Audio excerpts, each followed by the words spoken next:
PoE2's first major update is just around the corner. 0.2 is going to be an extremely important patch and should really set the tone of what's to come with PoE2. We're about a day away from the reveal livestream where we'll find out exactly what to expect on April 4th with this update, so today I want to talk a bit about my expectations and some of the things that I hope we'll see. While we have seen some teasers for the update titled Dawn of the Hunt, GGG has also stated that they are keeping the major changes under wraps for the livestream reveal. I've seen a few content creators setting up bingo sheets for the livestream and thought it looked like fun, so I'm going to do that as well. First off, we know that we'll be getting the Huntress and the Spear, so that'll be our free space. I think we're also going to get at least one more new class. My guess would be the Druid. We've seen gameplay of the Druid as far back as 2023, so I think it's about time. Maybe we get something else though. Some of the teasers hinted at other classes such as the Gladiator or Duelist, so I could see that coming too. We also know that we're getting multiple new ascendancies. We've been teased a couple of them, including one for the Mercenary and one for Warrior. I really doubt that they've teased all the new ascendancies we're getting. Part of me thinks that we could get a third ascendancy for each of the existing classes. It might be a bit of a stretch, and I think it depends on where GGG's focus has been in developing these classes. I could see a reality where they want to get all 12 classes playable with at least 2 of their ascendancies as soon as possible, but I could also see them shipping like they did with 2 each, knowing that they were 80 or 90% done with those 6 classes and could drop their third ascendancy as a big update. I'm hoping this is the case because it would add a ton of variety for play options and give everyone something to be excited for, even those that aren't particularly excited for the Huntress. Next up, I think we could get a new weapon type, swords. This one might be dependent on which classes we get, since those are somewhat tied to weapons, but the reason I'm thinking we could see swords is because swords appeared in the artwork for both of the new ascendancies that we've been teased so far. Either way, I'd love to see more weapon types added, because that would mean more skills and different ways to play. The next thing I think we could get is new acts. We know that originally they were planning on releasing all 6 acts at early access launch, and late in development they shifted resources to work on endgame instead, and my guess is the acts weren't really that far away from being ready. One thing I could see holding this back is if they decide that they want to release all 3 remaining acts at once. I believe at least Act 4 could be ready, but 5 and 6 are a little less likely, and Jonathan has shown some hesitation before around the right way to release them and replace Cruel. Assuming we get at least Act 4, I think we could very likely see the final Ascendancy trial as well. Many people aren't a fan of the Trial of Sechamus and Trial of Chaos, so it would be nice to get a third Ascendancy trial in the game and give people another option for ascending. Alongside that, I'd also like to see the option to change your Ascendancy choice. Currently, it's a permanent choice in PoE2, but that's not the case in PoE1, and many people have voiced that they'd like the option to change ascendancies without needing to level up an entirely new character. Especially knowing that at least some classes will now have their third ascendancy, it would be really nice to not be locked into your original selection. I think this would give them better player and testing data to work with too, because people would be more willing to experiment, which would only benefit the game in the long run. Next up, given the theme of the update, I think it's very likely we get Einhar and the Bestiary. If you're not familiar, Bestiary is a league mechanic from PoE1 in which you capture and store beasts, and then you can craft items requiring specific combination of those beasts. In addition to fitting thematically, this could be a way to introduce a bit more of a crafting system, which so far has been pretty much non-existent in PoE2. I'm hoping we actually get multiple new league mechanics with this update. In addition to Bestiary, I'd personally love to see Blight, which is basically like a tower defense league mechanic from PoE1, but I'll take any that we can get. One of the best things about PoE1 is the sheer number of league mechanics. There's something for everyone, no matter how you enjoy playing the game. On that note, the next thing I'd like to see in general is more player agency, being able to play how you want to play. In PoE1, if there are league mechanics that you don't like, you basically never have to interact with them. You can pick and choose a few and focus on those. You can set up your Atlas or Idols in the case of Frisia to focus on those mechanics. You can also choose exactly which maps you want to run. Don't like a specific layout? No problem, don't run that map. Have a favorite? Get a bunch of that map and run it over and over again.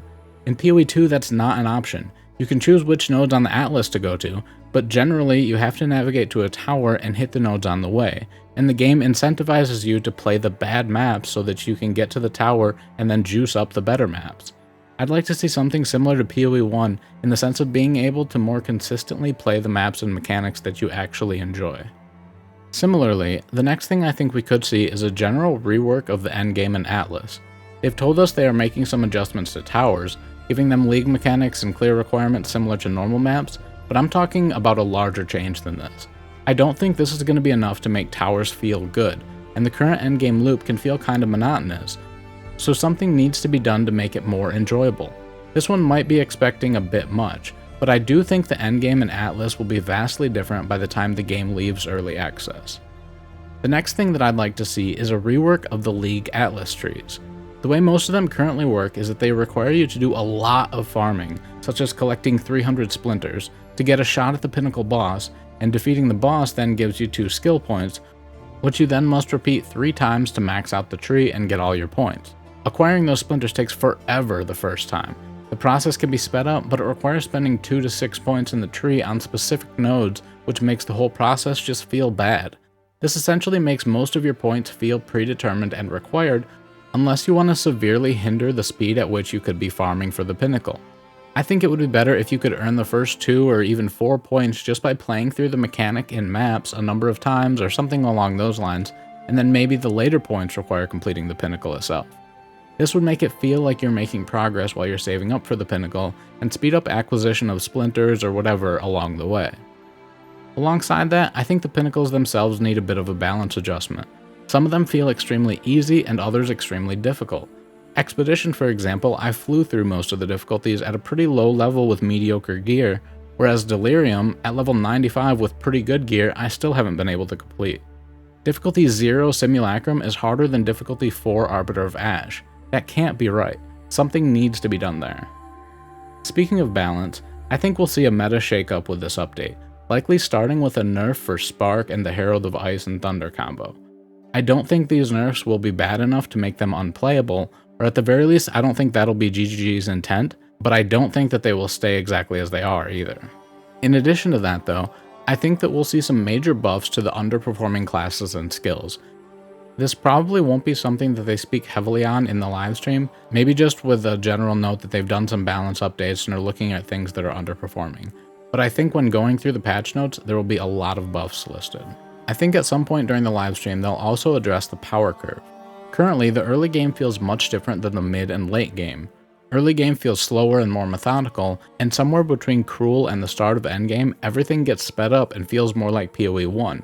Characters start to feel very powerful, and depending on your build, you start just blowing up entire screens of enemies. My guess is that their goal will be for us to still be able to get to that point eventually, just not so quickly. It should be a smoother transition, and I think that they'll need to adjust the speed and difficulty of the early endgame to do it. I'd also like to see them make a change on the 1 death per map. Maybe with other changes to endgame and balance this won't feel as necessary, but currently at least, it feels so bad to die and lose a map. In my opinion, the experience penalty is enough, and I'd like to see it like PoE1 where you have your 6 portals and they can be used either for deaths or manually porting back. Another thing we need, and I think we could see with this update, is a rework of defenses. Currently, Energy Shield is far more powerful than Life, and Armor is an absolute joke. They tried to buff Armor in an earlier update, but it wasn't enough, and right now it's way more beneficial to invest in Energy Shield than it is to try and rely on other defenses. And unlike Life, Energy Shield can be acquired through the passive tree. There are tons of ES nodes, which leads me to the next one. I think we could see some passive tree adjustments. I don't think it will be major, but I could see them making some tweaks, either adding in some life nodes, removing some Energy Shield, and potentially some other minor adjustments to under or overutilized passives. Next up, we might see some new currencies. PoE1 has a lot more currencies than are currently available in PoE2, and there was recently a potential leak in which a new currency was supposedly seen in the initial upload of the Map Stash tab update, which was subsequently delisted and re-uploaded.